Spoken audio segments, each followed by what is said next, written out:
துணை நடிகையான ஞானலீலா என்பவர் தனது இன்ஸ்டா பக்கத்தில் ஒருவர் ஆபாசமான மெசேஜை அனுப்பியதாக தெரிகிறது. இது தொடர்பாக அவர் அந்த நபரை பிடிப்பதற்காக மீண்டும் அவருக்கு மெசேஜ் அனுப்பி அசோக் நகர் பகுதி அருகே இருக்கக்கூடிய ஒரு இடத்திற்கு வரவழைத்திருக்கிறார். குறிப்பாக அவரும் அவரது கணவரும் இந்த செயலை செய்திருக்கிறார்கள். அசோக் நகரில் இருக்கக்கூடிய ஒரு உணவகம் ஒன்றில் அந்த நபர் வேலை செய்து வருவதும் தெரிய வந்தது. உடனடியாக அந்த நபர் அங்கு வந்தவுடன் துணை நடிகையும் அவரை பிடித்து தாக்கியிருக்கிறார்.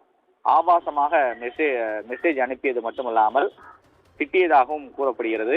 இது தொடர்பான வீடியோ காட்சிகளை தனது இன்ஸ்டா பக்கத்தில் அந்த துணை நடிகை பதிவு செய்திருக்கிறார்.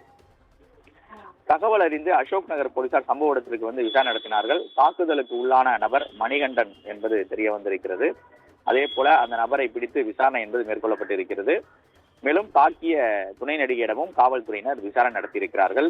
இதுவரை எழுத்துப்பூர்வமான புகார் அளிக்காத பட்சத்தில் விசாரணை மட்டும் நடத்தப்பட்டு வருவதாக காவல்துறை தரப்பில் சொல்லப்படுகிறது.